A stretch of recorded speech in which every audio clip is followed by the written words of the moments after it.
Imagine right now you teleported into the future. Olympus is done, and you've shipped your last update.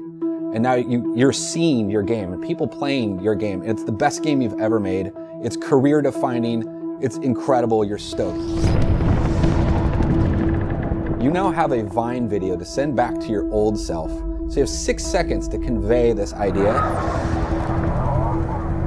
What did it look like? What was the tone? What was the gameplay? You have to convey that in 6 seconds. You, to your current day self that you're sending this video back to, they have to understand that, and that's gonna guide them to make that game. And so it's an interesting way to kind of look at like, well, yeah, vision's supposed to carry you through things. It's not just to when we ship, it's gotta be like a long-term thing.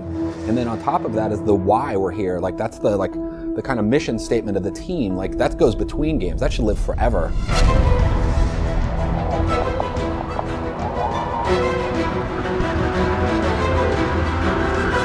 See the mountain, you're not sure how to get there. You want them to discover what they need to do.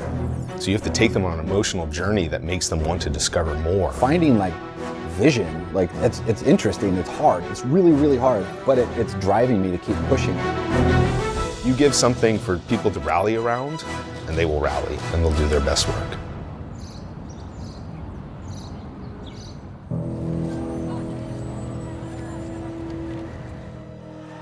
Five years ago, there was such a focus in the industry and in our medium of the blockbuster mentality, and it kept escalating year over year. The middle end of gaming has like dropped out. AA games are kind of like dead now, and it's pretty much AAA and like indie games. Influentially, we kind of assumed the bubble would break, or they would just break under stress, right? And we started losing track of sort of the soul of it all. Our new dog model is taken from high-resolution scans of an actual SEAL team service dog. I think games in general got into this very kind of like, give me your hand, let me walk you through an experience. I think that's something we can learn from. I don't think it means go leave and go start an indie studio. I think it means we've just lost that soul. That's what Halo 1 did so well, was that like, I'm in a big space and I have to kind of figure out what I'm gonna do next. And it didn't tell me what to do, I just had to find my way. Yeah, there's the impact. There's nothing we can do. That feeling that Halo gave a lot of people. They give you another checkpoint and you gotta go over here. And they coming down with all these ships and they trying to get you. I think that's a feeling you can get from any game you play that is done that really speaks to you. And I'm hoping that we're kind of coming around to wanting to find that soul again. How do I like help this all become a thing that all is one piece? The development that we're going through is like the game we're trying to make. How do we share things? How do we learn from each other? How do we leverage each other's knowledge? Or how do we just get in a room and all riff together and like come up with ideas? Like that's really inspiring to me. We have to be able to navigate through the wilderness and be okay with adapting to what we discover. Asking ourselves why, like why do we come to work? What is our team's job? We've thrown tech at a problem, right? We make it high tech. We're like, just put a bunch of science fiction on that shit, and it's like, go, go, go. But now I think I want to be more thoughtful about it, and I think Nick does too. Like, okay, let's pick our battles. What is the purpose of Arena in the greater picture of Halo? Every time I dropped, because I got the flag and I was fighting, and maybe it's just me actually went off the ground. What is the purpose of Warzone and Firefight and Forge? What do those mean to like our whole thing? That's an important question to ask, and I think we've kind of just gotten comfortable with like, they exist, so let's just do them. We're trying to take a step back and look at the bigger picture. And so how do we find that and bring that indie spirit back into the games? You gain access into the installation and work your way down into its lower chambers. And I'm going to gloss over the actual combat and gameplay in here. It's more about the experience. Even if you have this really compelling idea of a story, if you don't execute on it well, I'm, as a player, not going to care about it. He's hot! Blowing the pins in 5! With CE and with the early games, it was more kind of that World War II, like you're clear cut, right? It's like, I know this has to happen, and I'm the one to do it. What I love about that game is there's moments of like isolation and that kind of like, I'm lost in a bigger world. People kind of relate to that inside. That sense of solitude is important for setting up the mysteries, I think, right? Where you're not gonna have that answer person that is with you all the time, kind of keeping you going. Rolling up on your first kind of Forerunner little cropping or base, like that was a big moment. Like, what is this thing? It was mysterious, it's interesting, and those things kept kind of engaging me to keep pushing further. We don't want people to be around and explain what's going on. We want you to explore and discover. We are in a franchise where a lot of mysteries have been solved. You must be silenced. So to regenerate that mystery like CE is a new challenge for us. You allow them in audience.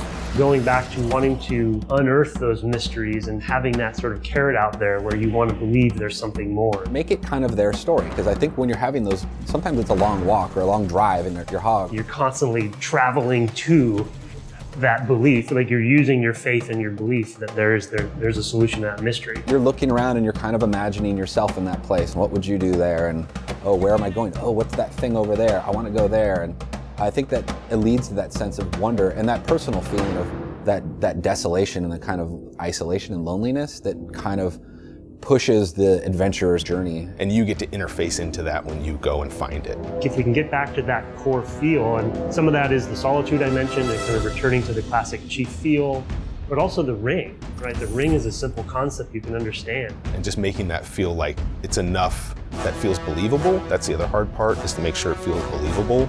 So not too much, not too little, and finding that sweet spot of like, that feels like if I close my eyes, I believe that that is really happening.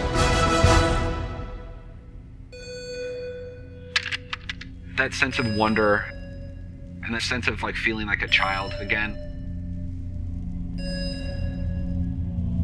Exploring something that's bigger than you, I think that'll keep people always coming back.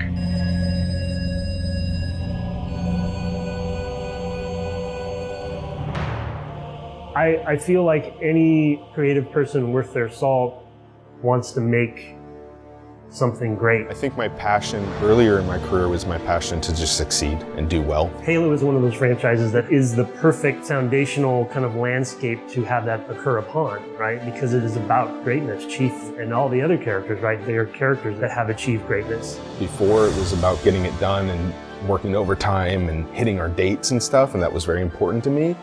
And now that's not. To me, that's just something maybe you have to do if you made bad mistakes in the beginning, right? To me now, it's like we need to set ourselves up for success with a good idea. The power of names sometimes, right? The Halo or the Flood, right? Like those are very memorable things because there's weight to them, and belief and faith, that's a part of the foundation of the franchise. If we can get to a point where the community is buying into where we're pushing it and where we're trying to drive Halo forward to, then I think that's when we'll see a success. There's a correlation there. It's not just belief in the franchise and in the medium in the game, but in the team. I'm actually pushing on everybody to start thinking as like, what is that last thing you want to ship? That last update, what is that? Where do you want your mode to be when you ship that? And we're going to aim in that direction. Once they feel both accountable as well as empowered to own an experience and drive it, you're going to fuel that kind of daily just excitement for, okay, this is the thing, this is the mountain, this is Mount Olympus that we're going after. And the more we can define what we're making, and both emotional and technical and design and art and all those things, visual, the better we can start aligning people's skills. As long as we build solid foundations, we can keep growing that experience in really solid and meaningful ways. Similar question was asked of me back in college. What drives you? What makes you want to do this thing? And my answer was, I want to make people happy. We have a foundation. We have this amazing franchise. The other way to say that is I want to make people feel something. We now have the right people to do something that is actually an evolution in a meaningful way. It's not just about the art. It's not just about the design. It's not just about the UI. It'll be all the smart choices we made along the way that come together into something really awesome.